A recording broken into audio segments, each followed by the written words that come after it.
Our reading this morning is in Matthew chapter 13, verses 47 to 58. Again, the kingdom of heaven is like a net that was thrown into the sea and gathered fish of every kind. When it was full, men drew it ashore and sat down and sorted the good into containers, but threw away the bad. So it will be at the end of the age. The angels will come out and separate the evil from the righteous and throw them into a fiery furnace. In that place there will be weeping and gnashing of teeth. Have you understood all these things? They said to him, yes.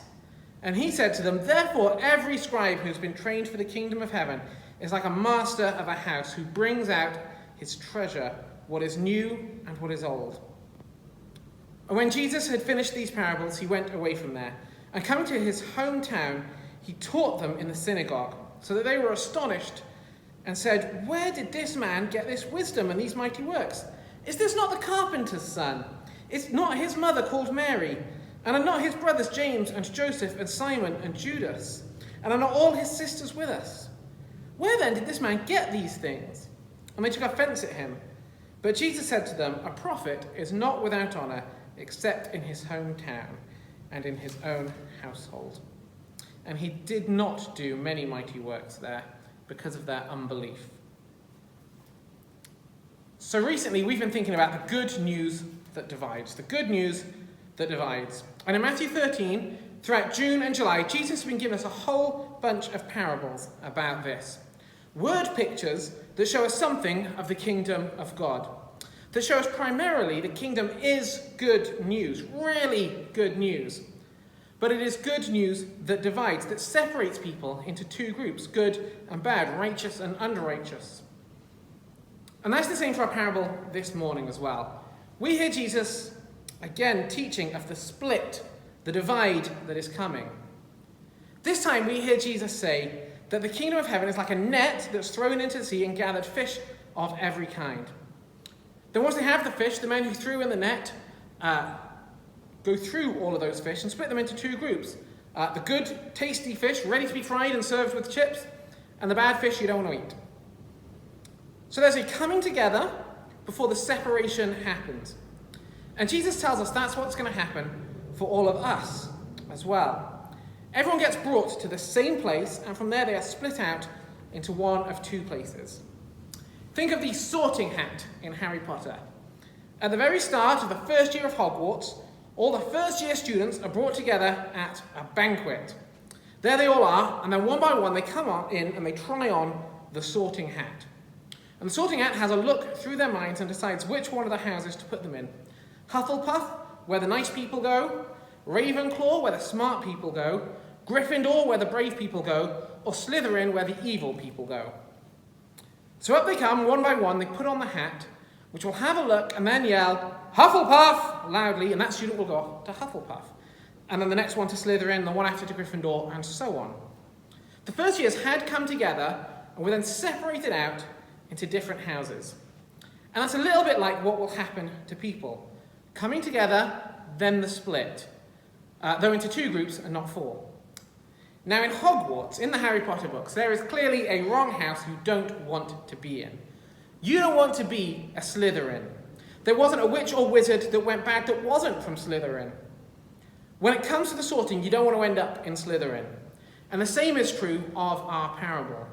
There is a clear, you don't want to be sorted into that group. And we just have to see what happens to the fish to get that. The fish Jesus is telling us about. The good fish are kept, the bad fish are chucked away. In the bin they go. And when we hear what Jesus says in 49 and 50, we see even more clearly. The angels will come and separate the evil from the righteous and throw them in a fiery furnace. In that place there will be weeping and gnashing of teeth. It's a stark warning, isn't it? Now, you may be thinking there at home on your sofa, we've heard this all before quite a few times recently, haven't we? Honestly, when I came to start preparing this one of my first thoughts was, how can I say this again in a new way? Last time I used trains, this time Harry Potter. But let's think about it this way. Over the last year and a bit, we have been given many, many warnings. Wash your hands, wear a mask, keep your distance. If you go into town, you will see signs to that effect everywhere. Keep your distance, sanitize your hands, wear a mask. Hands face space. The news and those special briefings were reminding us and giving us these warnings all the time. Here in church, we've been following those same rules. So why the repetition on the rules? Because it mattered. Coronavirus was a serious threat. Even with all those warnings and all those precautions, it killed 130,000 people in this country. How many more might it have killed without those warnings, without those precautions? The warnings were repeated ad nauseum because it was something we needed to take really seriously. We needed to understand what we were being told and to take action. And Jesus has been repeating his warning of the coming divide for the same reason. It's a warning he wants to make sure that we get, that we understand and that we act accordingly. This isn't light or unimportant, some throwaway story he came up with. This matters, and Jesus wants us to get that. In fact, we see in verse 51, Jesus outright asks his disciples, "Have you understood all these things? Do you get it?" Jesus has a warning for people, for all people. A divide is coming. Good and bad will be split. Good will be kept and enter the kingdom of heaven. Bad will be taken to a furnace and burned. Now, some may say that sounds harsh. It might put people off. We probably shouldn't say it in case we scare them away. But Jesus has gone on about it for almost a chapter now. And if we believe that what Jesus says is true, then we have to believe it's true.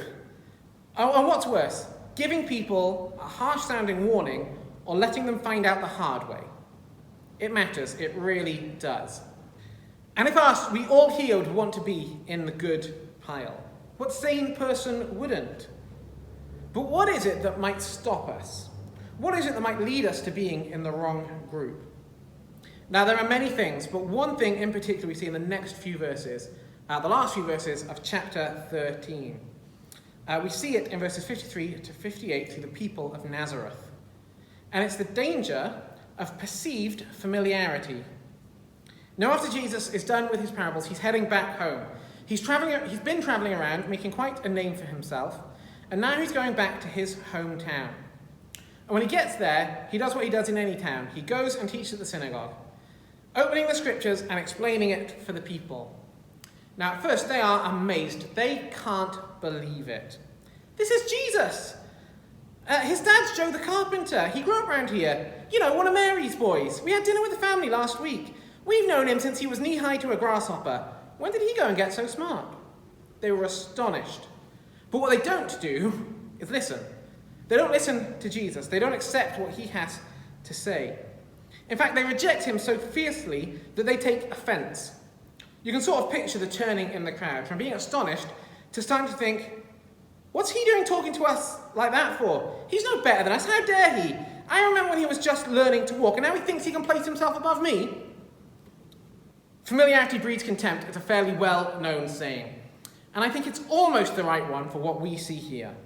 Almost, but not quite. It's a little bit different than that, isn't it? Perceived familiarity breeds contempt. It's closer to the money. It's not that they know who Jesus is, and so don't listen. They actually don't know at all, do they? Joseph's son from down the road, we know where he's from and what he's about. They think they know who and what Jesus is before he says or does anything. And because they know who he is, they know they don't need to listen to a word he says. Except they don't know, do they? They think they know who he is. But if they did, they would be hanging on his every word. This isn't some guy from down the road. This is the Son of God himself coming to talk to you. Because they think they know who Jesus is, they think they don't need to listen. We see that around us all the time, don't we? People assuming they know who Jesus is, and so they're pretty sure they don't need to bother with him. There's an evangelist that lives down in the southeast, Roger Carswell, and I was at a seminar or something he was speaking at one time, and he said something that I thought was interesting. It was this. When he's talking to someone, and they say they don't believe in God, he asks them a question. What is the God you don't believe in like? Describe the God you don't believe in. Which kind of sounds like an insane question, but the person would always go on and describe what they think that God is like. To which Roger Carswell replies, yeah, I don't believe in a God like that either. They sound rubbish. My God is totally different to that. Let me tell you about him. People have these ideas of God or Jesus, constructions they've built in their head, and on the basis of those constructions, they know they don't need to bother with Jesus, or at least they think that. And because of that perceived familiarity, they're going to end up sorted into the bad pile. Perceived familiarity breeds contempt. It's a danger. But the more we can break through and show people the real Jesus, Jesus as he is in the Bible, the better. But perceived familiarity isn't just a danger for those out there. We can see it in ourselves as well. And it's just as much a danger for us here in our churches. What are you talking about, John? We know who Jesus is. That. We know who Jesus is. That's what I'm talking about. That's exactly what the people in Nazareth thought in our passage.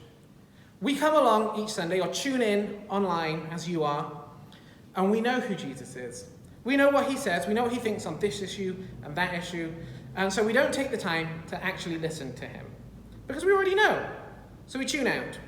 We're thinking about what we're doing this afternoon and what we need to do to get ready for that. We start to put together the shopping list for the week's food. We're thinking about what we need to do when we get into work tomorrow morning. It's even easier when it's not our week in church, isn't it? No one notices at home if we quickly check our phones while we're watching the service here on YouTube. Send a quick text to that person we've been meaning to catch up on. No one notices if we start folding the washing and sorting the socks. And it's not like we'll miss anything because we know who Jesus is, we know what he thinks, we know what he says. We don't need to listen. Perceived familiarity breeds contempt. And these guys in Nazareth, when all are gathered like fish in the nets, they're going to be sorted with the bad fish because they thought they knew Jesus, and so they didn't listen. Thrown away and taken into a furnace. So what are we going to do? How do we stop perceived familiarity taking us with them? Well, here is step one of my one-step plan. Listen to Jesus. Don't assume you know what he's going to say, but come to the Bible fresh. It can be harder the more familiar we are with a passage as well. When we turn to something like the parable of sower that we did back at the beginning of June, it's a passage that some of us will have done 1,000 times since we were in Sunday school and beyond. But next time it comes up in a sermon series or a home group or whatever, we go in thinking, oh, it's about this, and so we don't let Jesus speak to us that day. That's not to say we don't compare and contrast with what Jesus says in other parts of the Bible, with what we've heard in sermons and stuff at other times. Of course we do. But we have to be prepared to be surprised by what we read, to have our understanding and expectations challenged. Be prepared to re-evaluate things each and every time we come to hear from Jesus. We cannot let our perceived familiarity lead us to believing things which are wrong. There's a games company called EA, stands for Electronic Arts, and their games have one of two slogans attached. If you buy a sports game like FIFA or Madden, their slogan is, "It's in the game." But for all of their other games, the slogan used is, "Challenge everything." Are we willing to let Jesus do that? To challenge everything? Even those things we think we know and don't need to listen to. Now sometimes you'll come away thinking, so everything is exactly as I thought it was all along. And that's great. That is all well and good. Of course there are going to be times when Jesus' teachings match your expectations. That's all well and good. And the longer you've been studying under Jesus, the more often you would hope that to be happening.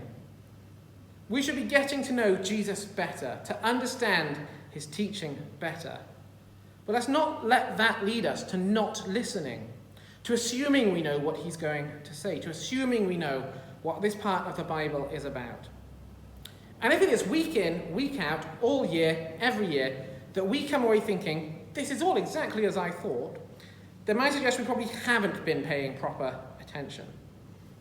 I don't know, maybe you're smarter than me, but really? Not once thinking, I hadn't seen it like that before. Or, I guess I had that wrong, or at least not a full understanding of it. Perceived familiarity can be a danger that leads us away from Jesus. We stop listening to the real Jesus, and instead listen to the version we've had in our heads. Just to be crystal clear, I'm not saying that we shouldn't be trying to become familiar with Jesus. Knowing and trusting Jesus is the way to him. Knowing who he is And what he's done is supremely important. There is nothing more important. But as we know him more and more, the assumption that we know all we need to and don't need to listen to Jesus anymore is dangerous. The kingdom of heaven is good news, and we get there by knowing Jesus and putting our trust in him. But it's good news that divides. It's good news only for those who listen to Jesus and put their trust in him. For those who don't, it is really bad news. For those who don't listen, it is bad news.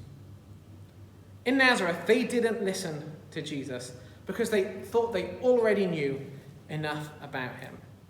They were wrong. Let's not fall into that trap. Let's keep coming to him to learn more and more of the amazing Son of God. Let's keep listening to Jesus.